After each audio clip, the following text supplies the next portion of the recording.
But if it goes like that, the same way at the same time, shit, am I going the right way? Yeah. The waves come at each other at the same time, it's gonna go splash, right? Shit. Oh, I would have been right if. So I did miss one thing in that analysis. Pull off the Band-Aid. Ah!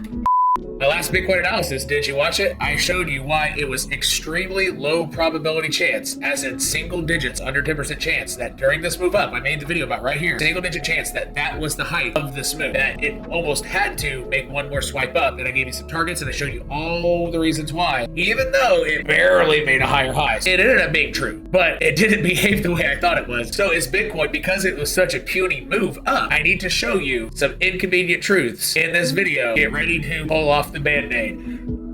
Ah!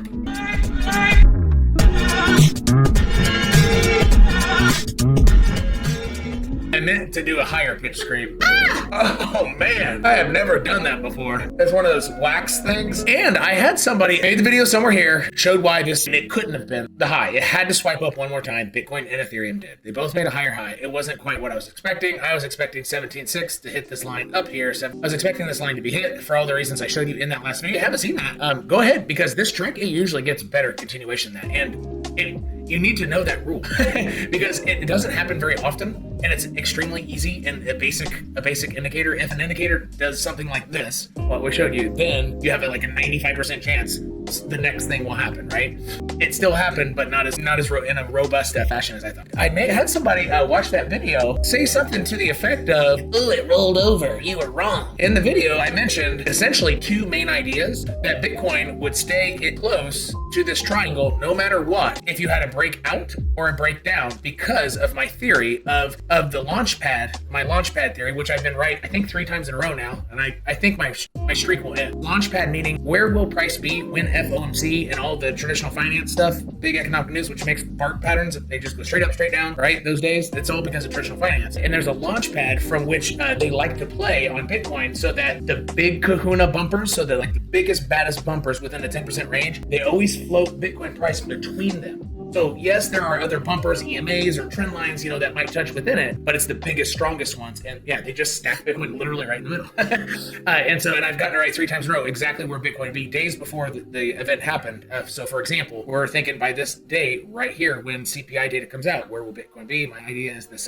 box. So therefore, if Bitcoin breaks out of this triangle over the weekend, up, it has to come back down to it. Or if it breaks down, it has to come back up to it. It also could just freaking go sideways in this box, right? So in that video, I mentioned why there's no way that could be the highest high, which it wasn't, which is true. And if it goes up, it has to come back down. Or if it comes down, it has to go back up. Or that it could play in this, it could play in this box too. So everything, from there, those basic tenets were all accurate. And I had somebody say, "Oh, you're wrong, it rolled over." Oh no, it's in the triangle. This was not the highest high, and it's still around this box. I mean, the one thing I said that wasn't right, I thought this would go up higher. That is true. I'm actually still kind of shocked. And so if you want to dive into the inconvenient truth, here it is. So I did miss one thing in that analysis that I won't miss in the future, and I shouldn't have missed it this time. Here, I should have realized that around this time was going to be a Friday high impact economic event. I think it was PPI or PPE. I didn't know it was going to be on Friday. I thought most of the big economic news was going to happen where we see these this vertical haziness over here. I mean, this is where the big, from this line to that line is, so that this is Tuesday the 13th, and then this is December 5th. Throughout all these days, particularly here and here, I think this one's, or maybe this one's FOMC, but there are 3 big events, right? And my brain was all focused on there in order to understand what price is going to do, from that point to there. And there's one, so here's the inconvenient truth, that traditional finance market, it whips Bitcoin where it wants. So had that PPE data, PPI, had it come out not so negative, it was surprisingly negative. Had it not come out that surprisingly negative, this would have busted up a hell of a lot more. And so my goal with communication here is not to say, "Oh, I would have been right if." No. I'm saying I missed something, and had I not missed that, I might not have gotten this exact thing right, but I would have given more opportunity for Bitcoin to have done something between what I had suggested. Either it breaks down and comes back up, or it comes up all the way to this line, right? With the idea that it either can still happen in the event that you have barely a higher high, or you do have a higher high. So in order to come down, right, because of PPE that I wasn't thinking about, I should have thought, oh crap, it's possible that it does spike up, but then traditional finance bad news brings it right down, so therefore my line doesn't hit. I didn't connect those dots. Does that make sense? So that's the inconvenient truth is, I mean, if you have to pay attention to the traditional markets here, you're not going to get stuff right. Now, was I horribly wrong? No, but I didn't get the nice move that I had. And from my perspective, I don't think I would have taken a heavy spot trade on Doge had I known that. And so it's possible I'm going to take a loss unnecessarily because I didn't pay attention to one little thing, right? Okay, so let me show you. That was the inconvenient truth with the whole setup with my now my nose hairs are all good to go, hopefully. It looks like I got the right side pretty well, but not the left side. Anyway, so what we're gonna do now is I wanna show you these oscillators. I'm gonna have to use my ribbons, which I don't, that's not free information because I made them myself under my parameters. But, and I it's kind of like origin lines. I made rules for them. But I'm gonna show you what those ribbons are with an oscillator so you can get the idea of not necessarily how to use ribbons, because I'm not gonna show you how to set them up, but I want to show you a cascade effect of time frames like dominoes. So you have to know that the lower time frames are like smaller dominoes, right? So imagine dominoes, falling into each other, and if it's all going to fall that way, the first one is smaller, and it falls into one that's slightly am I going the right way? Yeah, it's slightly bigger, and then this one falls into one that's slightly bigger, so on and so forth, right? When you see the charts where in the middle, like 4 hour, 2 hour, maybe 6 hour, 8 hour are standing straight up, the larger time frames are leaning one way, right? And the small time frames are leaning this way. But what happens when the small time frames start flipping this way? It only needs to knock over a few ones in the middle, then everything's toppled the same way. Does that make sense? It's like waves crashing into each other. If the waves come at each other at the same time, it's going to go splash, right? But if it's like not quite at the same time, it's a smaller splash. But if it goes like that the same way at the same time, it gets a stronger push, right? So coming at each other, big, it's a big splash, a lot of things in the middle, and then 100, like the opposite of that is diving the right direction simultaneously. The charts are potentially going to dive simultaneously, similar to what I was saying, in the bearish direction, if this oscillation up doesn't happen on Sunday. So let's dive in. Look at these oscillators. Here we go. Make myself small. I want to go, there we go. All right. This is on the 1 hour. This oscillator here, this is not the typical stochastic RSI. I have very, very different setting. It essentially multiplies it by 4 or 6 or something. So on the 1 hour, this is more like a 4 to 6 hour oscillator. Because when I'm looking at small candles, I like larger oscillators. I don't know, it's just the way my brain works. All right, so the 1 hour is getting ready to curve down. 15-minute is already down. 2 hour is up. 4 hour up. 8 hour up. 12 hour up. Daily down. 2 day, well, super bearish. It's all the way down. I mean, that's bearish. I still have the live chart thing. 5 day down. So the big ones are down. The ones in the middle are up. So big one, daily is kind of big.